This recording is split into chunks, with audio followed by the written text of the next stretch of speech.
এখন আমরা আলোচনা করব মলাস্কা পর্ব সম্পর্কে। তাহলে মলাস্কা এর আরেক নাম হলো কম্বোজ প্রাণী। কেন এর নাম কম্বোজ প্রাণী? তাহলে মলাস্কার আরেক নাম কি বলছি বলো তো? কম্বোজ। এই যে শীতকাল আসলে তোমাদের আর কোনো কাজ থাক আর না থাক, একটা কম্বল মুড়ি দিয়ে সবসময় ঘুমাই যাও না, এই কম্বলটা মুড়ি দিয়ে দিনরাত শুয়ে আসো। এই তোমাদের মতো অলস প্রাণী হলো মলাস্কানরা। দেখো এই যে এর দেহের বাইরে একটা কম্বল আছে, তাই না?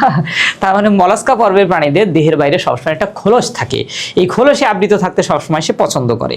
এটাকে মলাস্কা বা কম্বোজ প্রাণী বলা হয়। খুব চেনা প্রাণী তোমাদের, যেমন এই যে আপেল শামুক তোমরা অনেকেই দেখছো, তাই না? অক্টোপাস দেখছো, এরা সবাই হলো মলাস্কা পর্বের প্রাণী। তাহলে মলাস্কার বৈশিষ্ট্যগুলো আমরা একটু মনে রাখি।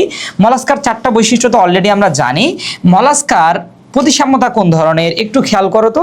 আমরা বলছিলাম মলাস্কার দ্বিপার্শ্বীয় প্রতিসাম্য, কিন্তু মলাস্কার একটা শ্রেণী বাদে, নাম কি? গ্যাস্ট্রোপোডা। গ্যাস্ট্রোপোডার উদাহরণ কি? শামুক। শামুক কোন ধরনের? অপ্রতিসাম্য। তাছাড়া বাকি সবাই দ্বিপার্শ্বীয় প্রতিসাম্য। এটা প্রকৃত সিলোম বিশিষ্ট প্রাণী। এটা কোন গঠন মাত্রা? অঙ্গতন্ত্র গঠন মাত্রা, অর্থাৎ সর্বোচ্চ গঠন মাত্রার একটা প্রাণী। কয় ভ্রূণস্তরী? ত্রিভ্রূণস্তরী প্রাণী। বাকি বৈশিষ্ট্যগুলোর মধ্যে কি আছে দেখো। তাহলে একটা বৈশিষ্ট্য আমরা অলরেডি পড়ে আসলাম যে তার দেহ একটা শক্ত খোলসে আবৃত থাকে, কিন্তু সে আবার খোলসের ভিতরে নরম। এই যে অনেক সময় আমরা বলি না যে আমরা নামাজ না পড়তে পারি কিন্তু ইমান ঠিক আছে। আরে ভাই, নামাজ না পড়লে ইমান কেমনি ঠিক থাকে বলো? অর্থাৎ ও বাইরে শক্ত হইতে পারে কিন্তু ভিতরে কি নরম, বলে না যে আমার মনটা বাইরে অনেক শক্ত হলেও ভিতরে আমি অনেক নরম, বাইরে অনেক মেজাজি দেখাইলেও ভিতরে ভালোবাসায় পরিপূর্ণ। তাহলে এর অবস্থাটা তাই। এর দেহের বাইরে একটা শক্ত খোলস থাকে, কিন্তু খোলসের ভিতরে তার যে দেহটা এটা অনেক নরম বা সফট। ওকে, তাহলে দেহ অনেক নরম কিন্তু বাইরে একটা শক্ত খোলস থাকে। এরপর এর দেহ একটা পাতলা পর্দা দ্বারা আবৃত থাকে। এই যে নরম দেহটা একটা পাতলা পর্দা দ্বারা আবৃত থাকে, এই পর্দাটাকে বলা হয় ম্যান্টল। তাহলে ম্যান্টল নামক একটা পাতলা আবরণে দেহ আবৃত থাকে। এরপর দেখো প্রকৃত সিলোম থাকে, অলরেডি আমরা জানি। এরপরে দেখো তার যে মুখ, এই মুখের মধ্যে ছোট ছোট জিহ্বার মতো কিছু পার্ট থাকে। এই জিহ্বার মতো পার্টগুলোকে বলা হয় র্যাডুলা বা রেতি জিহ্বা। তাহলে এর কি থাকে? র্যাডুলা বা রেতি জিহ্বা থাকে। এবং এর সিলোম থাকে, সিলোমের মধ্যে রক্ত ঢুকে যায়, এই সিলোমটাকে বলা হয় হিমোসিল। তাহলে দেহ গহ্বরটা তার কিসে রূপান্তর হয়ে যায়? হিমোসিলে। দেখো হিমোসিল জিনিসটা কি? কোথাও যদি তুমি হিম কথাটা দেখো, হিম, এই হিম মানে সবসময় বোঝায় রক্ত। হিম মানে সবসময় কি বোঝায়? রক্ত। আর সিল কথাটা আসছে সিলোম থেকে। সিলোম মানে কি? দেহ গহ্বর। তাহলে তার তো দেহ গহ্বর বা সিলোম থাকে, এবং ওই সিলোমের মধ্যে কে ঢুকে যায়? হিম বা রক্ত ঢুকে যায়। এই জন্য তার সিলোমটাকে কি বলা হয়? হিমোসিল বলা হয়। তাহলে দেহ গহ্বরটা অনেক ছোট থাকে এবং কিসে রূপান্তর হয়? হিমোসিলে রূপান্তর হয়। বলে আসছি ভাইয়া হিমোসিল কি? ভাইয়া সিল মানে গহ্বর বা সিলোম, তার মধ্যে হিম বা রক্ত ঢুকে গেছে। তাহলে সিলোমের মধ্যে যদি রক্ত ঢুকে যায় ওই সিলোমটাকেই তখন বলা হয় হিমোসিল। ওকে, তাহলে এর হিমোসিল থাকে। এরপর দেখো এই যে ছোট ছোট কিছু তার পা থাকে, পায়ের মতো পার্ট থাকে। আর তার কি থাকে? বাকি অংশগুলো তো থাকেই, রেতিজিহ্বা বা র্যাডুলা থাকে, দেহ একটা শক্ত খোলস বা শেল দ্বারা আবৃত থাকে। ওকে, এগুলাই মোটামুটি তার বৈশিষ্ট্য। এরপর তার রক্ত থাকে, রক্তে 2 ধরনের কণিকা থাকে, অ্যামিবোসাইট আর হিমোসায়ানিন। তাহলে হিমোসায়ানিন আর অ্যামিবোসাইট নামক 2 ধরনের রক্তকণিকা পাওয়া যায়। যেমন আমাদের রক্তে লোহিত রক্তকণিকা, শ্বেত রক্তকণিকা আছে, তার ঠিক একইভাবে হিমোসায়ানিন এবং অ্যামিবোসাইট, সেটা আমাদের মতো এত উন্নত না, তাই লোহিত রক্তকণিকা শ্বেত রক্তকণিকা নাই, এর বদলে হিমোসায়ানিন, অ্যামিবোসাইট এগুলো থাকে। তাহলে এইটাই গেল একটা মলাস্কার সাধারণ বৈশিষ্ট্যগুলো। তাহলে বৈশিষ্ট্যগুলো আমরা একটু দেখি। দেহ কেমন থাকে? নরম। ওই যে বলছিলাম বাইরে শক্ত হলেও ভিতরে নরম, এবং ভিতরের দেহটা মাংসল এবং অখণ্ডকায়িত থাকে। সিলোমেট মানে প্রকৃত সিলোম বিশিষ্ট প্রাণী। দেহ কোন ধরনের প্রতিসাম্য? দ্বিপার্শ্বীয় প্রতিসাম্য, কিন্তু ব্যতিক্রম আছে। অ্যাকসেপ্ট কে? দ্বিপার্শ্বীয় প্রতিসাম্য অ্যাকসেপ্ট কে ছাড়া? গ্যাস্ট্রোপোডা ছাড়া। গ্যাস্ট্রোপোডা। গ্যাস্ট্রোপোডার সদস্য কে? শামুক বা পিলা গ্লোবোসা। শামুক কোন ধরনের? অপ্রতিসাম্য। এটা কিন্তু অসংখ্যবার পরীক্ষায় আসছে, এই জন্য কিন্তু বারবার বলি আমি একই জিনিস। তাহলে কোন ধরনের? এ হলো অপ্রতিসাম্য। দেহ একটা পাতলা পর্দা দ্বারা আবৃত, নাম কি? ম্যান্টল। তাহলে ম্যান্টল নামক একটা পাতলা আবরণে দেহ আবৃত।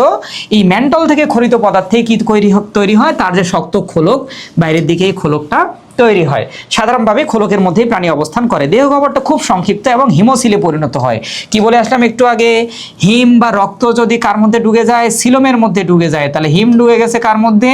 সিলোমের মধ্যে। রক্ত ঢুকে গেছে দেহ গহ্বরে, নাম কি তার? তারই নাম হলো হিমোসিল। এরপর আসো, দেহ অঙ্কীয় দেশে মোটা চামড়া প্রশস্ত মাংসল পিণ্ডের মতো কিসের রূপান্তর হয়ে গেছে? পদের রূপান্তর বা পায়ের রূপান্তর হয়ে গেছে। অর্থাৎ নিচের দিকের মোটা চামড়াটা একটু ভাঁজ হয়ে পায়ের মতো রূপান্তর হয়ে গেছে, এটা দিয়ে সে চলাচল করতে পারে। পৌষ্টিক নালী পেঁচানো, কখনো ইউ আকৃতির, তার মানে পরিপাক নালীটা ইউ আকৃতির থাকে। মুখ বিবরে একটা রেতি জিহ্বা থাকে যেটা কিনা কাইটিন নির্মিত। এই রেতি জিহ্বাটাকে বলা হয় র্যাডুলা। তাহলে ইম্পর্টেন্ট তথ্য, র্যাডুলা বা রেতিজিহ্বা কোন পর্বের বৈশিষ্ট্য? মলাস্কা পর্বের বৈশিষ্ট্য। রক্তে দুই ধরনের রক্তকণিকার কথা বলে আসছি, হিমোসায়ানিন আর একটা নাম হলো অ্যামিবোসাইট। তাহলে হিমোসায়ানিন ও অ্যামিবোসাইট নামক রক্তকণিকা থাকে। এবার দেখো তার যে লার্ভা দশাগুলোর নাম কি? ট্রোকোফোর, ভ্যালিজার বা গ্লোচিডিয়াম নামক লার্ভা দশা পাওয়া যায়।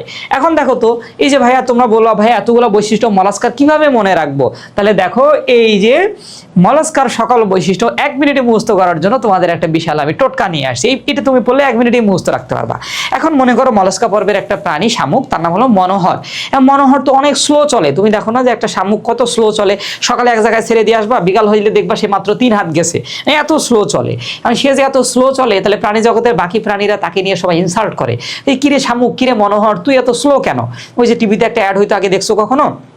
যে একটা ছেলে তার সামান অনেক স্লো, তার নাম কি ছিল মনে পড়ছে নিশ্চয়? বান্টি, তাই না? এইভাবে যদি পড়াশোনাটাকে মনে রাখতা তাহলে জীবন যুদ্ধে অনেক আগাই যাইতে। বান্টির নাম কিন্তু আমি বলার আগেই তোমার মনে চলে আসছে, কিন্তু পড়াশোনাটাকে এইভাবে তুমি সিরিয়াসলি নাও না। ওকে, তাহলে এই যে বান্টির সাবান অনেক স্লো, একটা মেয়ে এই জন্য তাকে নিয়ে অনেক ইনসাল্ট করে। তাহলে মনোহর নামক শামুক তো অনেক স্লো হওয়ার কারণে প্রাণী জগতের বাকি প্রাণীরা তাকে ইনসাল্ট করে, কিরে মনোহর তুই এত স্লো কেন? এটা নিয়ে মনোহর অনেক অসুখী। এই জন্য তোমরা মনে রাখবা মলাস্কা পর্বের সকল বৈশিষ্ট্য অসুখী মনোহর দিয়ে। কি মনে রাখবো আমরা? অসুখী মনোহর। তাহলে অ তো হলো এরা অখণ্ডকায়িত অর্ধমুক্ত রক্ত সংবহন থাকে। সুতে হলো এরা সিলোমেট, তার মানে প্রকৃত সিলোম বিশিষ্ট প্রাণী। খতে হলো এদের দেহে খোলক থাকে, খোলকের নিচে আবার কি থাকে? ম্যান্টল। খোলকটা কি থেকে খরিত হয়? ম্যান্টল থেকে খরিত পদার্থেই তৈরি হয়। মতে এদের দেহ মাংসল, মানে এদের দেহটা মাংসল বা নরম হয়। নতে হলো এরা নরমদেহী। হতে এদের কি থাকে? হিমোসিল থাকে। তাহলে হিমোসিলটা কি? সিলোমের মধ্যে রক্ত ঢুকে গেছে বা হিম ঢুকে গেছে, এটা হিমোসিল। এটা সিমোসিল না, এটা হিমোসিল হবে। হ্যাঁ, এটা হবে বানানটা ভুল হয়েছে। এরপর দেখো রথে এদের কি থাকে? র্যাডুলা বা রেতিজিহ্বা। তাহলে দেখো কত ইজি হয়ে গেছে না? তুমি অসুখী মনোহর কথা দিয়ে মলাস্কার সকল বৈশিষ্ট্য মনে রাখতে পারবে। তাহলে আশা করি অনেক সহজ হয়ে গেছে তোমার।